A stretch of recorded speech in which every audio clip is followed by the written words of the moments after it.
Welcome to the Patriots Pulse post-game show. I'm your host, John Sarianides.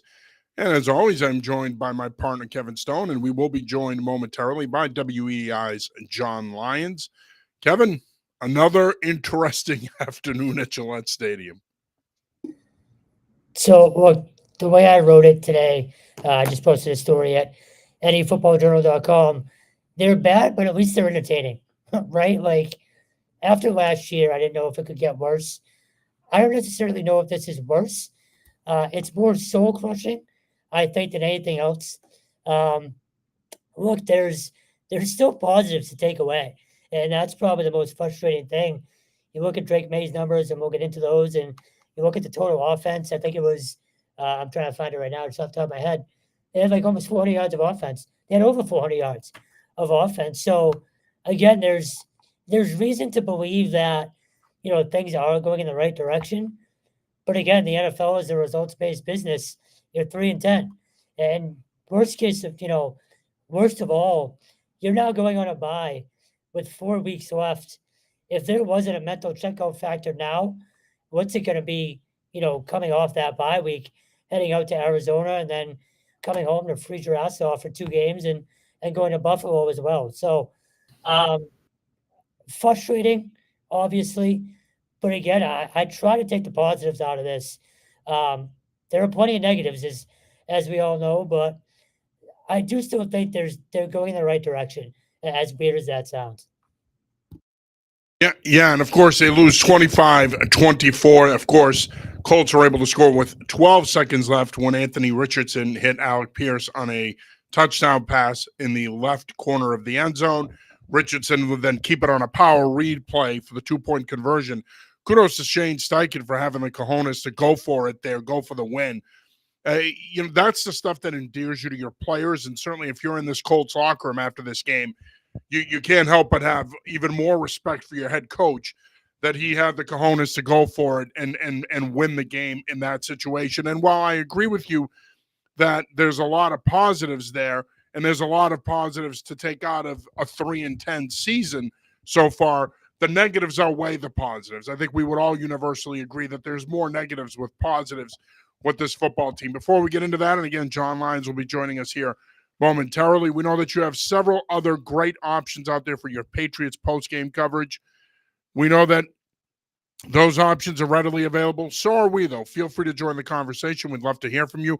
We're coming to you live on our YouTube channel, Twitch, X, and Facebook. So feel free to jump on, watch the show, jump in the comments section, share your thoughts on the Patriots through 13 weeks. Of course, they're going into their bye week next week. Thoughts on where the team is right now. What do you like? What don't you like? Where do you want to see them improve?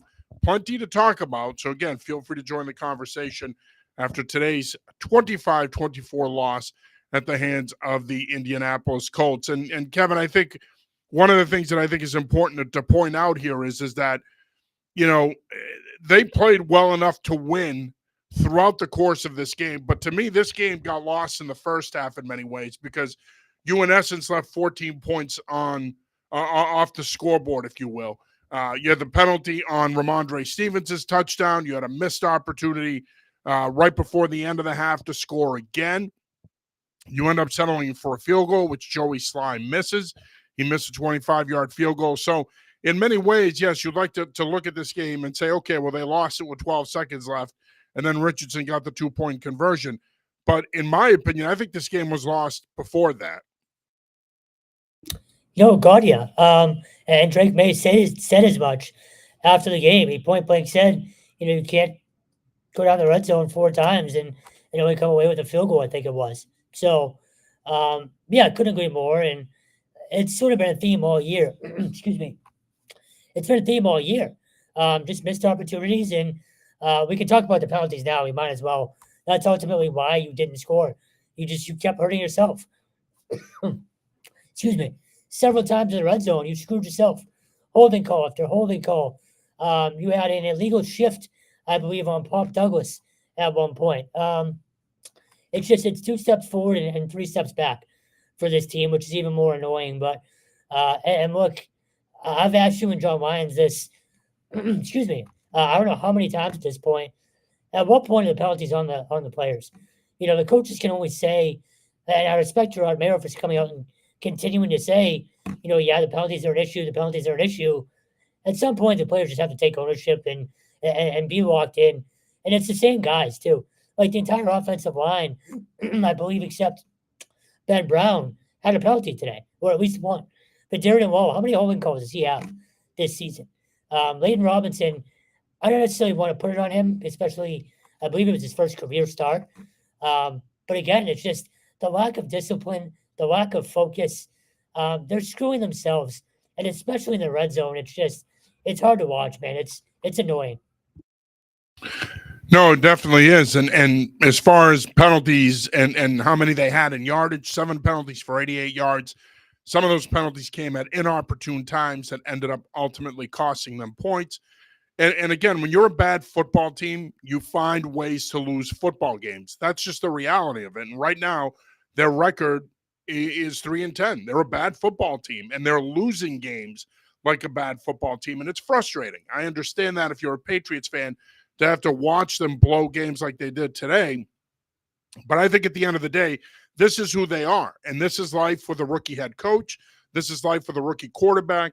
This is life for the young roster. Now, you could point to other situations around the league, i.e. Washington, for example, and say, well, that's a first-year head coach, even though Dan Quinn's been a head coach before, and a first-year offensive coordinator in Washington, even though Cliff Kingsbury's been a head coach and an OC before. But I think at the end of the day, what it comes down to is, look, a lot of these mistakes are preventable. They can be fixed. But at the end of the day, you know what? We can sit here and say whatever we want about rookie head coach, rookie quarterback. At some point, you got to fix what ails you. And right now, this coaching staff does not seem to have many answers for when it comes to the penalties and the undisciplined play. A good friend of the show, Lauren Gaudette, chimes in. I'm at my own team's banquet. Of course, Lauren coaches up at Wyndham High School. But my thought is this. Pats did a lot of things right, but still came up short in key moments. In order to learn how to win, they got to learn how to lose. Yeah, I think that's a fair point, Lauren, and thank you for checking in. As always, we appreciate it, and it's always great hearing from you. But I do think at the end of the day, I think that they've kind of put on a master's class when it comes to losing. They need to start figuring out how to win and capitalize on some of the opportunities that they had today. They had this game, and the bottom line is they blew it. And, of course, we're now joined by WEI's John Lyons. John, thanks for joining us. Appreciate it as always, my friend. Of course, talking about the Patriots' 25-24 heartbreaking loss to the Indianapolis Colts today. Just some initial thoughts on a game that they blew. They let it slip through their hands, basically. Yeah, John, that's a good way to describe it. I mean, this was a game the Patriots should have won by at least maybe 7 to 10 points, I would say. I mean, what have we been talking about all year? Not good in the red zone. They were 2 of 6 today, including a missed field goal in that. Not good in key situations defensively. End of the game, let the Colts drive right down the field for a score and gave up a 2-point conversion. So bad situationally, a special teams mistake. Offensively, moved the ball well, but again, bad in the red zone. I mean, this was the type of game really, I mean, even go back to their very first possession. They get first and goal at the 2, penalty, negative play, you're kicking a field goal. Like when that happens once in a while, it's frustrating enough, but that stuff's been happening almost every game for them. It killed them today. I mean, this is a Colts team, like watching them play today, they do have some good pieces, but that's not a good football team. And the Patriots did everything they could to give this game away, and it took 59 and a half minutes, but ultimately they unfortunately gave it away. So to me, just a really frustrating loss, given that you had mistakes in all 3 phases of the game, especially your red zone offense, which was just a killer today. Yeah, no, I agree. And I think, look, at the end of the day, as I was saying before you came on, John, bad football teams know how to lose games. And this is a 3-10 football team. And they don't know how to win games like this. And ultimately, they have to figure it out. And Lauren, who chimed in, made that point, that ultimately they have to learn how to win. But at some point, though, you're 13 weeks into this thing now. They have to be learning how to be better. They have to be learning how to win.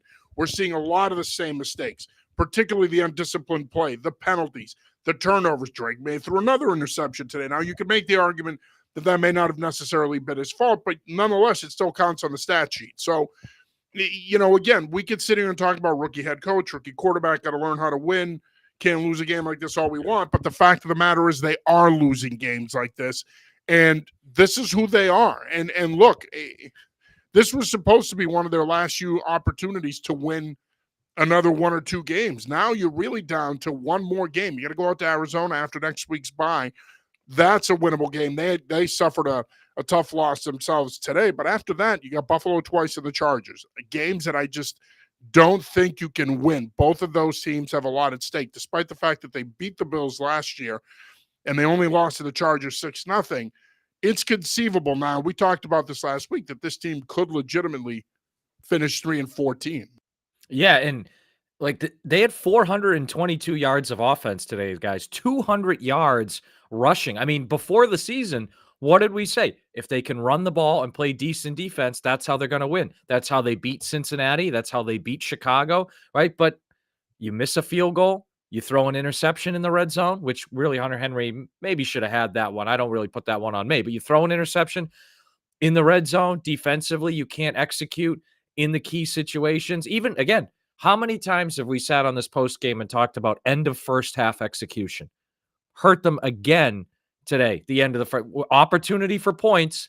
And instead, you negative play, miss field goal. So it's like that end of first half execution killed them against Seattle, killed them again in the first Miami game. It's hurt them throughout the year. They got it right against the Bears, and then it killed them again today. Like that, this end of first half execution is just but again, like you said, John, this is who they are. We've been talking about this for 10 out of 13 games. I mean, I think unfortunately it's clear that's just who they are. So at one point, let me back up for a second. The end of half is one thing. Let's go to the end of the game. Sure. Do you go Hail Mary there or do you go field goal? I didn't hate it. I get why, you have a big arm QB, let the kid chuck it. But Gerard Mayo brought up analytics at the end of the game, and I'm not sure people are going to love that, but I was okay with it just because Sly was kicking the ball fairly well, except the 25-yard shake. But ultimately, it was only a yard or two short, so I didn't hate it, but just curious what you guys thought as well. Yeah, I'm kind of with you. I didn't hate it, but I also think, like, I think it was against San Francisco. He hit the 63-yarder, but that was an early season game in California on a warmer day. Cold day like this in New England, the ball's not going to travel quite as far, even with a kicker with a good leg. So I wonder, did they take that into account and think, oh, no, he can hit it anyway? Or did they not think of that, which would be a problem? So, we're not in their minds. We can't know. But that's one of those things like we've talked about, Kevin, the process versus the results. Like if the process was good and he just didn't make it, okay. But if they weren't thinking about those things and the process wasn't good, that's a problem. So I'm kind of like, I didn't hate that they did it. He's got a good leg. I personally probably would have thrown a Hail Mary there. But again, it wasn't like it was a set, I didn't hate it. I'm kind of with you. Yeah, I didn't hate it either because it's a low percentage play, just like a Hail Mary is a low percentage play. If anything else, a Hail Mary is an even lower percentage play than attempting a 68-yard field goal. So I didn't hate it. I know sometimes we microanalyze every single decision that he has made so far as Patriots coach, and rightfully so. I mean, we would do it with any coach. But no, I don't hate it. Look, it should have come down to that. It should not have come down to that. If your defense was disciplined, especially on third down, if they can stay away from committing a couple key penalties like they did on that last drive, you win this football game. End of story. So at the end of the day, once again, it comes back to the lack of discipline with this football team. And when they need to be disciplined the most in key situations in games, they just can't do it. They just cannot do it. It's not something that's in their DNA. They need to learn how to do it. They need to become a team that knows how to finish games and finish teams off. And until they get to that point, even next year, I think you're going to see a couple of these types of losses where they should have the game won, but their inability to make plays or make a good decision in a key situation in the game proves to be costly. You are watching the Patriots Pulse post-game show. I'm your host, John Teranitas. As always, I'm joined by my partner, WEI's John Lyons, and also joined by my partner, Kevin Stone. Patriots lose a heartbreaker this afternoon here at Gillette Stadium to the Indianapolis Colts, 25-24. Feel free to join the conversation. We are coming to you live on X, Facebook, Twitch, and our YouTube page. Drake May, 24 of 30, 238 yards, 1 touchdown pass, 1 interception. He was 17 of 20 in the first half. He was on fire, cooled off in the second half. But I thought this was one of his better games. I thought he played really well, both in and out of the pocket. He also ran the football pretty well. He had 5 carries for 59 yards. So you see that dual threat element with him. It gives this offense something they've never had. I don't think the Patriots have ever had a quarterback like him in their history, at least not since Steve Grogan. That's that dual threat type of guy. He's a dynamic player. I thought he played well today. I wouldn't put the interception on him. Drake May did enough for you to win this game today. Yeah, and I would say too, for the first time, maybe since Ramondre Stevenson in 2022, Drake May was someone in the passing game that forced an opposing defense to change how they were doing things. And what I mean by that is the Colts only played 2 snaps of man coverage the entire first half. One of them was that 41-yard scramble. I think the other one was like an 8 or 9-yard run by May. So they stopped playing man coverage, not totally because of that, but in large part, I think because of that. And that's what we've been saying all year. The Patriots have no one in their passing game that an opposing defense really has to game plan around. And they still don't have that from a receiver, tight end, running back weapon standpoint, but at least now at quarterback, they have a guy that a defense has to look at and say, there's certain things we have to take away from this guy. So I think that was a major thing for me. I would also say too, that they have that red zone interception, which is really a crazy play. It's not, to me, not May's fault at all. And he responds with the next drive going down and scoring a touchdown. And I thought that was important because a lot of young quarterbacks, and we saw it here the last few years with a couple young quarterbacks, would have maybe turtled at that point, got down on themselves, not been able to bounce back. He bounced right back, led them on a touchdown drive, made a couple great throws, including that out route to Hooper down in the red zone. So that was good to see. I thought this was arguably Drake May's best game. This and maybe that Rams game, but I thought it was arguably his best game so far as a pro. Yeah, just to kind of piggyback off of that, I've said it for a few weeks now, maybe a month or so. His demeanor as a young quarterback is so impressive, both on the field and off. No matter what happens, he's never rattled or never looks rattled. He's the complete antithesis of Mac Jones. Like Mac Jones, he wore everything on his face. Threw guys under the bus on the field. It could be Drake May's fault, and you'll never know it. You know what I mean? Like it could be someone else's fault, but Drake will make it seem like it's his. And I love that about him. I thought his best drive, maybe of the year, was right before the half when they scored. It was very balanced, which obviously Alex Van Pelt deserves a little bit of credit for that as well. But I love his demeanor. I can't get past it.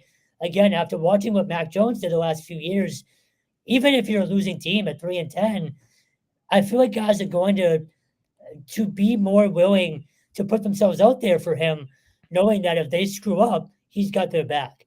So I think that's the biggest thing to kind of take away, or one of the biggest things to take away from today is, again, just his demeanor, play in and play out, never changes. And I love that about him. Now, you need results, and he'll even say he needs to be better, particularly in the red zone. But I feel like no matter what happens, guys will always have his back and vice versa. And that's huge for a team that's rebuilding and trying to learn how to win. Yeah, I agree wholeheartedly. And look, as impressive as he's been on the field at times since he took over the starting job, I think he's been equally as impressive after games in the locker room, showing maturity. Obviously, he comes from a family where he's had high expectations placed on him at a young age.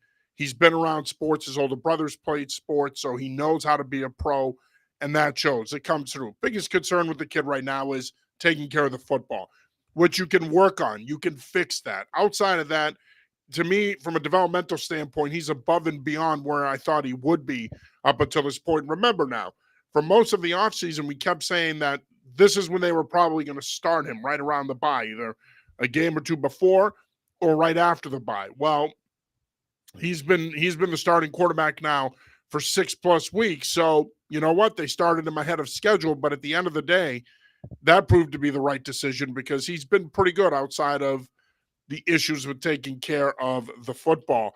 We got a text comment coming into the show. Can't win games when you're beating yourself, taking points off the board due to penalties and missed field goals. Too much to overcome. That is from Kenny from Brockton.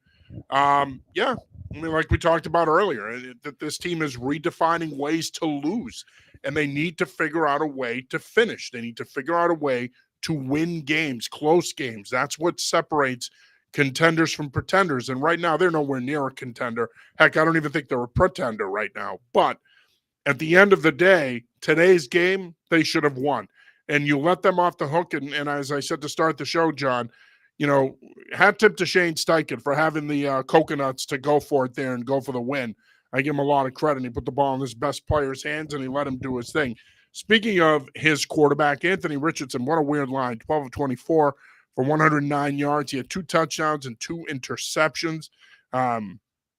He also rushed for 48 yards on 9 carries. I mean, look, the numbers aren't pretty, but when he needed to make plays for them, when he needed to come up big in key situations, he did that. And if you're a Colts fan, yeah, he might not necessarily be where you want him to be in terms of his development, but he impacted this game immensely. In many ways, he won this game for them. Yeah, and I thought you mentioned the 2 interceptions. I thought the key sequence in the game was when he threw that second interception. Great play, by the way, by Christian Gonzalez. Patriots got the ball at the 48-yard line, about 8 minutes to go, 3 and out. And then the Colts go 19 yards, 80 plays, 19 plays, 80 yards, and touchdown and 2-point and win. I think that offensive series, and that was coming on the heels of them, their first 2 series on offense. They drove all the way down the field and had the goal line interception. Then they drove all the way down the field and had the touchdown. So that was their previous 2 drives. They had moved all the way down the field. Felt like they got conservative there. They didn't execute well. Next thing you know, they're punting it back with plenty of time for the Colts to kind of march down the field. They ultimately do and win. So I thought offensively overall, they were pretty good moving the ball, except for the most important possession, unfortunately. And it just goes back to those key situations, right? The red zone, not good enough. An interception, a missed field goal, you're 2 of 6 in the red zone overall. And then when you have an interception and a potential to ice the game, I mean, even if they had just gotten a field goal out of that, 2-possession game, game's over. Or they could have run out the clock. Instead, 3 and out, Colts get the ball and they end up winning. So I thought that was an unfortunate sequence there because after that Gonzalez interception, I mean, they were in prime position to win that game. And not only was it a 3 and out, it was less than 2 minutes that you were on the field. So you immediately gave it back to them. Just going back to Richardson, Indianapolis only had 253 yards of offense. Jonathan Taylor had 96 yards rushing. So defensively, I thought you were okay. You just didn't get the stop ultimately when you needed it. But I talked to a few guys after the game in the secondary. Coming into this week, communication was a big thing. It feels like their communication was better. But again, you just ultimately didn't get the stop when you needed it the most. But I thought defensively they had a pretty good day. Overall, I wasn't that impressed with Richardson. But to John's point, he was an impact player when they needed him to be. But I don't put this one on the defense today. I think it's the lack of red zone conversions for the offense that ultimately screwed them over. Yeah, it's so hard because the offensive guy in me looks at this and says, look, we did what we needed to do. We scored 24 points. Yeah, it's not enough. Usually the magic number is 28 or more, but we scored 24 points. We took the lead with a little more than 8 minutes left. It's now on your defense to hold it, and they didn't get it done. And I do blame the offense because of the undisciplined play and the penalties. But the defense has to bear some of the responsibility here. You give up a 19-play, 80-yard drive to close this game out. You can't do that. You just simply can't.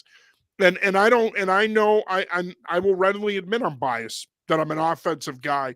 And when we get you a certain number of points, you've got to win us the game. And I do put it on the defense because my entire coaching career, my entire media career, all I've heard is how defense wins championships. Well, if defense wins championships, when you're playing with the lead in the fourth quarter, then the defense needs to do their job and get the stops so that you can win the game. It'd be one thing if the Patriots scored 10 to 14, even 17 to 21 points in this game.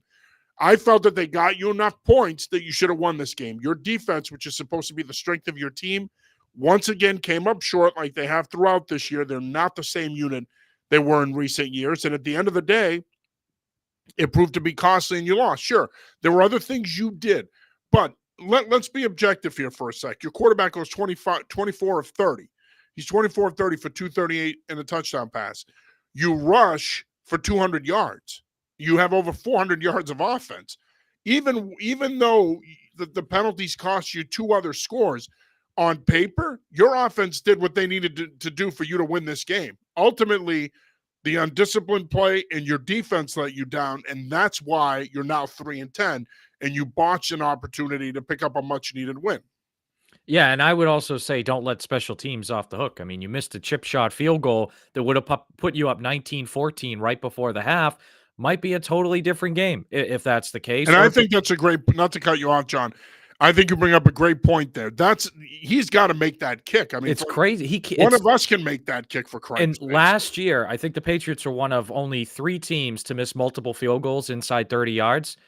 Well, between 30 and 30, and like they're doing it again. And even though I like Sly better than Chad Ryland a little, like he's missing chip shot field goals. I mean, that 68-yarder would have been good from 65, but then he missed a 25-yarder. It's kind of maddening the way that's been happening. And we've seen it time and again, right? The huge missed field goal, or I think it was blocked against Seattle. Then you had the missed extra point and blocked field goals back-to-back weeks the last couple of weeks. Like, this stuff kind of keeps happening, and that's just really frustrating to me that they can't find a way to make easy field goals. And especially, and I mentioned it earlier, that end of first half situation, like that's a point. You get the 3 points there, then all of a sudden maybe you feel even better going into halftime, and you're at a point where even if the Colts come out and get a field goal to start the third quarter, they're not in a position where they're taking the lead like they were. I mean, I don't know. It's just like even that series. I mean, you're 3rd and 3 on the Colts 4 and you get sacked and then you miss a field goal, like back-to-back plays. I mean, it's tough, but so that's the thing. Kevin can point to offense. John, you can point to defense. I can point to special teams. All 3 phases had at least one area or one key mistake that if just didn't happen, any one of those, you win this game. Yeah, no, I agree, and I think Kevin would agree as well. I think, look, the bottom line is, and we say this all the time, and John, you and I have coached, we've talked about this as coaches, we talk about it as people in the media. You win games in all 3 phases. And at the end of the day, if that third phase doesn't play well, if that third phase isn't productive, that could cost you a game, and it did today. I mean, if he hits that 25-yard field goal, they hold on and win, and the conversation is totally different. Some other numbers real quick. You know, we talked about the 200 yards rushing. I had a chance to talk to Ramondre Stevenson after the game, and Ramondre, you know, said to me that he credited the offensive line, said that the backs have been working really hard, that the plan was good this week, that this was the right opponent. They felt that they can get the running game going this week, and they did that. His hope is that they continue to do that. You look at the receiving numbers. Hunter Henry, once again, he is Drake May's most reliable target. 7 for 75. Austin Hooper, 4 for 42 in the touchdown. But the receivers continue to be MIA. Yeah. Bob Douglas, 4 for 20. Kayshon Boutte, 3 for 41. Kendrick Bourne, 3 for 39. It's just not good enough. And just imagine how much better this offense would be if you got more out of these receivers. The problem with this offense is, and no offense at any level of football can succeed if this is the way you have to operate. But the problem with this offense is they have to drive the ball to score every time. They don't have big playability. If May's not breaking contained and busting a long run like he did the 41-yarder today, or you know, they don't hit a gadget to pop where he can make somebody miss its space and get vertical. If they don't hit one of those plays, they have no ability to make big plays. It's been a problem. And I still think that your best shot at making big plays in this sport come from your receivers. And their receivers just haven't made any for them all year. And today was a continuation of that. Yeah, like I was thinking today, I thought Alex Van Pelt called a pretty good game. There were just guys not getting open, or even like Jalen Polk. The only notable thing he did today was not sit down in the zone when he should have, and May ended up missing him on the throw. But I thought that was Polk's fault for not sitting down in the middle of the field for what would have been a third down. I think it was or second. It would have been a first down. I don't know if it was second or third down, but Like that's the issue here. And I said it earlier, and I know I sound like a broken record, and I've said it every week. There's no one in this passing game a defense has to worry about right now. I mean, Hunter Henry's a pretty good player. I like him, but is a defense, spending all day Wednesday saying we got a game plan to stop that guy? I don't think so. Same thing, with Demario Douglas. John, you and I talked about Demario Douglas the day he was drafted, and we said it was a great pick, and I think it has been a great pick. But even so, is a defense really staying up all night Tuesday and all day Wednesday saying we got to stop that guy? Like, no. So like that's the issue. There's nobody that a defense is really game planning around. And I mean, Kayshon Boutte had a couple nice plays. I thought Kendrick Bourne had a couple nice plays, but I wouldn't. I mean, if you want to say the 2-point conversion from Kayshon Boutte was a game-changing type play, but other than that, I can't really think of a game-changing type play from a receiver today, maybe outside of that 2-point conversion. The frustrating thing for me in terms of the big plays is Marcus Jones is ultimately maybe your best shot at one right now in the punt return game. He only had 31 yards in returns today, but there's creases there. So I'd like to see a little bit more out of that. But on the flip side, when you do have good field position, you're not taking advantage of it. Like you were at I think, John, you said it earlier, the 42 before the half or whatever it was, and you pissed that away. So I'd like to see more out of the return game. Just looking at it now, Bryce Behringer punted once today. Like that's crazy for a 3-10 team. It was a 38-yard punt, but so I'm gonna have to rethink my offense take. But going back to the running backs real quick too, I thought Antonio Gibson might have had his best game. He ran hard. He was hitting creases really well. He had, I'm looking right now, 7 carries for 62 yards. I wouldn't hate seeing him get the ball more, whether it's in the running game or the passing game. So I think you have some options there, for not necessarily big playmakers, but, chunk players at least. And I'd like to see guys get more opportunities. Even Marcus Jones on offense, he was out there, a little bit today, sort of a decoy more than anything. But they got to get more creative, I feel like. I do think Alex Van Pelt was, had a good day. But again, to both of your points, the lack of just big playability and chunk plays, they got to get more guys involved, I feel like. Yeah, I agree. And I think you bring up a good point, Kevin, about Antonio Gibson. It's funny that you say that because pregame, right as the game was about to kick off, and he's back there with Jermichael Hasty, it just struck me. I'm like, why is he's basically become a kick returner now. He's a non-factor in this offense. He's a non-factor in their personnel groupings. You saw what he brings to the table. He's a nice change of pace to Ramondre Stevenson. He also gives you a lot out of the backfield as a receiver and in pass pro. You signed him as Ezekiel Elliott's replacement, which I thought it was a good signing, a good value signing on a one-year deal. Use the guy. So I couldn't agree with you more there. I do think that they need to use him more because I do think he can be a nice piece for them moving forward. Speaking of moving forward, I want to get you guys' thoughts on the remainder of the season. It's hard to believe they're on a bye next week, and then they only have 4 games left at Arizona, home against Buffalo. At Buffalo, home against the Chargers, home against the Bills to close out the season. What do you want to see out of this team the rest of the way?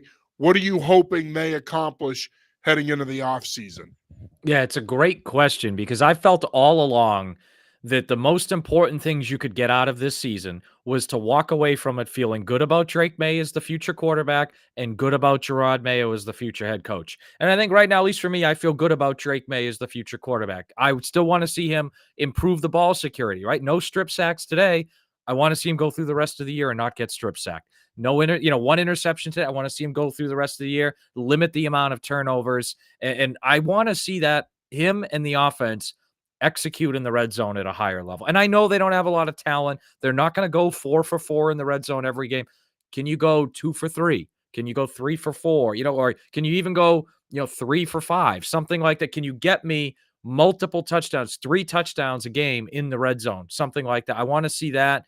And defensively, I want to see them adjust at a faster pace. I thought they were a little bit better about that today, but John, you and I have talked about how they're slow to adjust at times. I want to see that improve the rest of the way. Because right now, like I said, I already feel good about Drake May as my future quarterback. I'm not there yet with Gerard Mayo, and it's going to be tough sledding. It's a brutal schedule down the stretch, but can they be competitive? Can they look good? Can they get better each week? Then I'll feel good about Gerard Mayo after the year. And if not, then I won't. Yeah, I mean, Drake May is the obvious one, I think, for all of us. But for me, it's Mayo. And it's not just wins and losses, because I think we all agree they might beat Arizona and that's it. But are they competitive? There's a real opportunity here, or not opportunity, but a real possibility where you get the checkout factor. And they could get blown out, those two Buffalo games and against the Chargers. I know that Chargers game is at home, and I know one of the Buffalo games is at home. But look, you're 3-10. It's going to be freezing. What's the effort level at this point? Like, does Mayo, I don't want to say lose the locker room, but I guess for lack of a better term, does he lose the locker room? Like, is there a checkout factor here? And I know, and John, you'll probably rebuttal with, they're professionals, but at this point, I don't put anything past them, especially after a loss like today. Like, I feel like today would have kind of buoyed them into the bye week and then, sort of had guys locked in the rest of the way. Now it's, well, what the hell are we doing this for? So I'm very curious to see what they look like the next 4 weeks or 5 weeks. And if Mayo can have them not necessarily locked in, but just at least playing real football and not rolling over and getting blown out 34-0 at halftime in these games. Because Buffalo is going to want to step on the gas in those two games. Yeah, I don't look. I'm not going to throw out the professionals line at you again, but what I will say is, I think if he had lost this locker room, I think we would have probably seen it by now. I think this locker room was probably teetering about a month ago, and then they won 2 out of 3, and I think he got them back in. And I think when you're around this team enough, you see that they're still playing for Gerard. I don't think it's. I know people want to manufacture bullshit that they're not playing for him, but they are. Let's not. If they weren't playing for him, you don't lose this game by a point. You're not in position to win this game. If this team had quit on this guy, you'd probably lose today's game by 10 to 14 points. They haven't quit on the guy. And I don't think they're going to quit on the guy. I think they genuinely like him. I think they genuinely want to play for him. I think they genuinely want to play for this staff. I think what it comes down to is, and I agree wholeheartedly with you, John, I'm going to feel pretty good about Drake May and where he's at and where he's going. The question is, how do you fortify the roster this offseason? How do you put better pieces around him? And next year is a big year for Gerard Mayo, because next year you're going to be looking for meaningless progress. They have to take major steps moving forward here. Maybe not be a playoff team per se, but next year you want to see this team, if let's say they finish 3-14, 4-13 next year, you want to see them win 7 or 8 games, possibly go 9-8 and be in playoff contention come December. Okay, you want to see that. Even if they don't get in, they want to show meaningful progress, and then it's about year 3 and being a playoff contender. But for me, I think that this season has gone the way I thought it would. Nothing that has happened this season has surprised me. I did not think that they were going to be anything better than a 5-12 football team.